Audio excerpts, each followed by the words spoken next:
Hello, everybody. Welcome to the next episode of Voice Up. Thank you so much for all the feedback and comments you're giving me.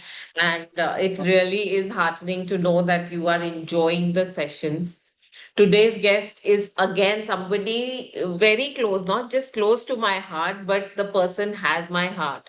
What do I talk about this person? She is a wonderful human being. She is so well educated. She comes from a generation where women were not really encouraged to study in that era. She has done two masters to her credit, and then she uh, worked as a lecturer for many years before she became a homemaker. And that also didn't satisfy her, and then she took up a business, and she had a travel agency. And now today she comes as a capacity of a person who is a parent of a special needs person. And we will hear about the special cause that she's so dedicated to. So please help me welcome the most dearest person, my mother, Mrs. Geeta Sejpal. Welcome, Mom. Uh, I'm happy to be here. Thank you, Vibha. Yeah, let me see if I can say something about myself. Yeah. Wonderful. So you would like to tell us something more about your background, your qualifications, or anything else I think that you you'd have like to add? introduced, I think you have said enough. That is what I am. Actually, I was a lecturer in physics and electronics, but I got a son who has Down syndrome. And because of him, I left my job and took a course in special education. And after that, I'm trying to help him. I can only say I'm trying, and I'm trying to help other parents also in whatever capacity I can. Thank you. Welcome. Wonderful. I know you're doing such a so many things you're doing already, but today we are going to talk about the organization that you are associated with. It's called PODS, or Parents of Down Syndrome. So, can you tell us a little bit more about the association? What does it do, and what is it for? Yeah, this is Parents of Down Syndrome Association. This is a support group. Actually, my son is now 42 years old. And at that time, when he was born, around that time, there was no awareness, there were no knowledge available, there were no social media. That time, everybody, whenever they got a child like this, they were unaware and they didn't know what to do about it. So that is how we made this a group. It is a parents group where the parents of uh, older children, they share their experiences and they help the parents who have smaller children, and also they make a bond. Actually, they become friends, and all the parents, they become friends, and the children also get an opportunity to become friends.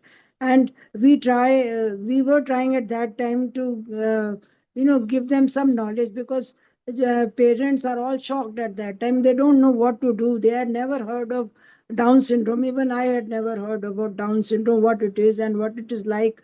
So that time we tried to arrange some meetings and some lectures by professionals, so that the parents are more equipped with the ideas and the knowledge, and they are able to help the children. Sorry. That's what Parents of Down Syndrome Association is. Awesome. That's wonderful work that y'all are doing over there. So, for the benefit of those who do not know what Down syndrome is, can you just give us a brief about what is Down syndrome and what are the unique characteristics of these individuals? Yeah, Down syndrome is a genetic problem, and it is not that it is. It is not a disease. It is a condition, and this is not at the time of the birth. This is at the time of conception. This thing takes place, and there is actually everybody has 23 pairs of chromosomes, and these children, they have an extra chromosomes. So we what we say is that is this extra chromosome is the love. They are very loving, so this is an extra chromosome they have, and because of which their so many problems, issues come there. Their mental faculties are not developed properly. Their body, the medical issues also they have because of that one extra chromosome. But we say it is the chromosome which gives them a lot of love, and they are giving love, and they are very lovely children. They love to interact with people. They are not the types who will just stay outside. They want to be in the society, and they are very helpful, and they are very loving children. Awesome. Yeah, I know I've interacted with many of them, and all of them are so loving. It's like a different experience just being with them.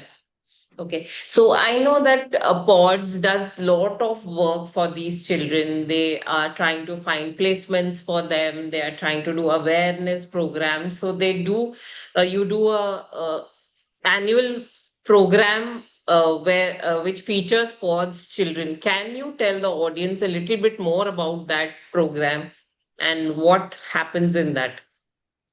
Definitely. Actually, we observed that these children are very fond of dancing and music. It comes naturally to them. Their rhythm is in their body only. They are very good dancers, and I observed my son that he used to dance a lot just looking at the TV without any help or without any choreographer or a teacher helping him. He could dance very well. And also, there were other children also equally well, so that when he was about 15, 16, I thought that we can do a program with these children. Actually, I had heard, just read it in a paper, that there was a concert done by a Down syndrome person in England. So I thought if they can do it there, we can also do it, because my son is a good dancer. And then I met one of my friends, and her son is also same age as Gaurav, and they both are very good dancers. So she suggested that we should include more children. If we want to do something, then we should have a group. So then we called all the children from the POTS group, and we, as parents, were able, tried to teach our children whatever we could. Some of our parents could teach, and we put up a show. In 1999 was the first show we had put it, and we called people from different walks of life, like from entertainment industry, from business, and our idea was to create awareness, because people were not aware at all what these Down syndrome children are capable of doing. So a very good show, or very fine show, very grand show was put up in 1999 in a small hall, but still we had lot of audience, and we got lot of appreciation, and we got encouraged that we can do this more and more often, and children enjoy a lot because they love dancing. So we kept on doing this show every year, and we later on hired a choreographer who is with us for last 20 years.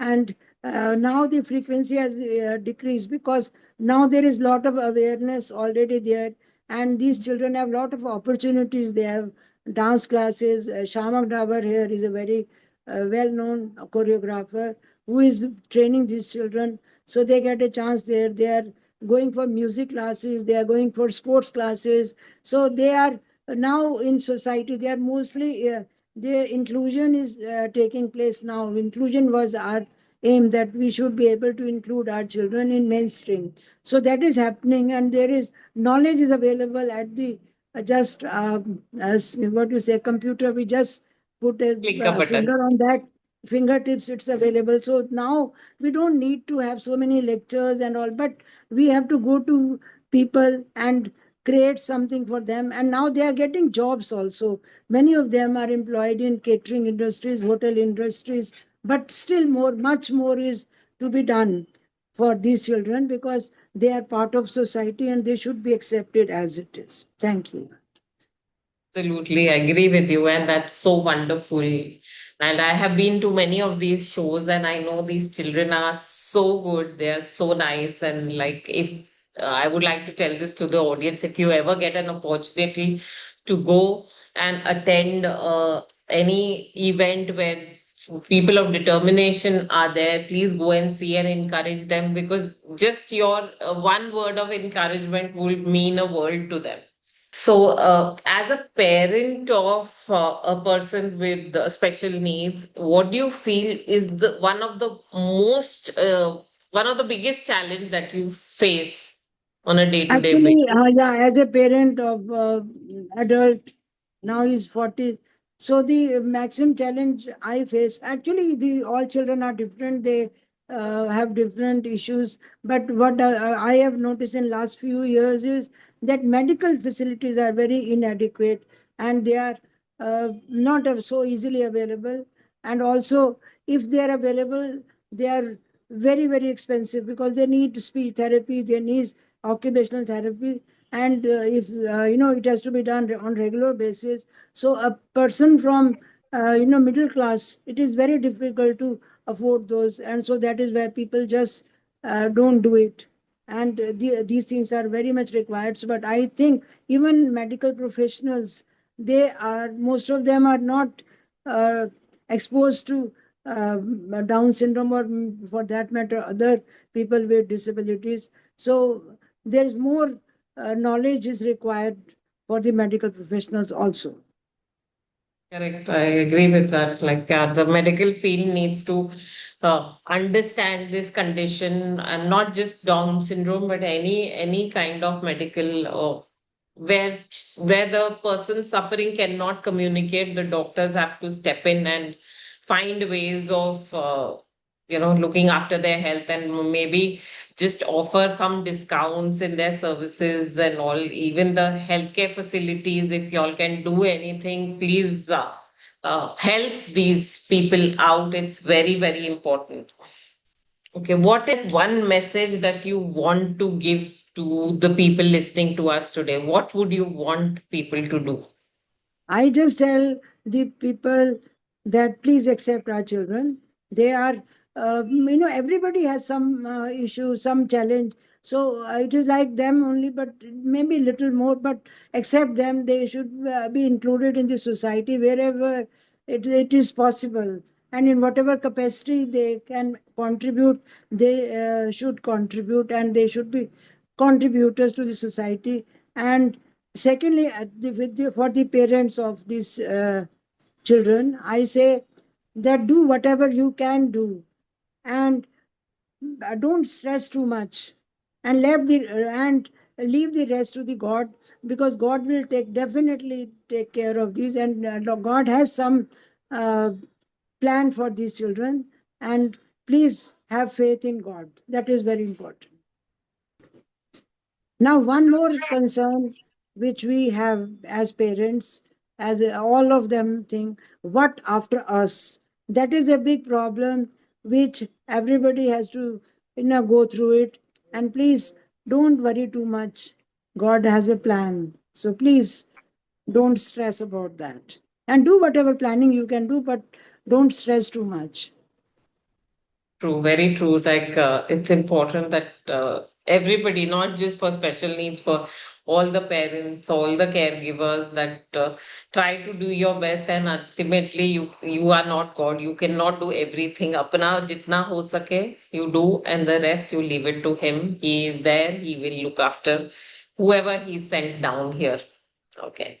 So let's switch some gears now. We will get into the topic that is your voice is known for. So, health is what I like to talk about. So, I want to know from you, like, you are almost 80 now, and you have been healthy, touch wood, for most of your life. And I know that in your generation, generally people were not so concerned about what they're eating, how they're eating, but you've always had this key, how much of sugar you eat, or how much of oil goes into the food. You've always been concerned. So I want to know from you what brought that about, and what is that thing that you feel ki ha ye to is important in life. Actually, we belong to a Punjabi family where the food is normally quite oily and spicy. But I am also considered in my family, outsider, because I don't subscribe to those things, and they feel that I am very miser. So I'm trying to save money. but that's not so. I was from you, for you people also. I was very particular that different. We should there you should be eating all types of vegetables. Even my mother used to insist that we eat all types, even if some people don't like this thing, but she will always make. So I also make it a point that we are vegetarians basically. So I try to uh, make all vegetables so that children develop that habit later on. Only thing is that at that time, children, they wanted to take sandwiches in their tiffin. That was one thing wrong. Every day we should not have given, because these children, you also, used to be fussy that if you give parantha, you will bring the tiffin back. So this was one mistake which I could not correct, and I am really sorry for that. But Oh, otherwise, I it's was very particular okay. that, yeah, Absolutely fine. yes, yes. Mm. That's okay. That's not a Mm. worry. Okay. So, after having lived on this earth for such a long time, what do you think are the three top most important health tips that you would like to give to everybody? Three important things that they must do to live a long, healthy life. Which I have already said now, that routine is very important. They, eating the food also at particular time as far as possible. Try to follow a good routine that is for health. And also you sleep time also, but I sleep late, but I'm sorry. Sleep time also, they say that it has to be followed. And then uh, we should eat different types of foods, just not one type. We should try different colors also in the when we have the food laid down. It should have all the colors, so try to do that. And then exercise, I said earlier also, some form of exercise, even walking or uh, doing some game or something. And also social life is very important. That is very, very important, because these children, they don't know how to make friends also. It's very difficult. So that's why this our association helps them to make friends. So that social life is very important, and they should interact with as many people as possible. So that is also a good sign of good cause of good health. The social life is very important. You should have friends. You should be going out with friends and enjoy life as much as possible. That's what is important for me. Very nice. So you should have routine, you should eat healthy, you should exercise, and you should have a good social life. So these are awesome things that you should continue to do if you want to stay healthy for your life. Awesome. So the final question I would like to ask you is that if somebody wants to know more about pods, or if they want to register with the association, how, where are you available and how do they reach you? If supposing somebody wants to become a member, or they want to know that, because I my number you can write here, so they can contact me, and then we have other members who will help, and they can tell you about pods. And also we have a form which we can send online, and one can become member. And also you have to just pay 2,500 for the life membership. And then whatever functions, whatever events we have, we will be inviting. And even nowadays, so most of the things are done on social media only. WhatsApp we have. So we are not meeting so often. Actually, we have no place of our own. That is a problem. And we are not able to meet so often, but we try to remain in touch. Thank you. Thank you so much. Thank you for sharing all these things with us. And keep watching Voice Up. Thank you.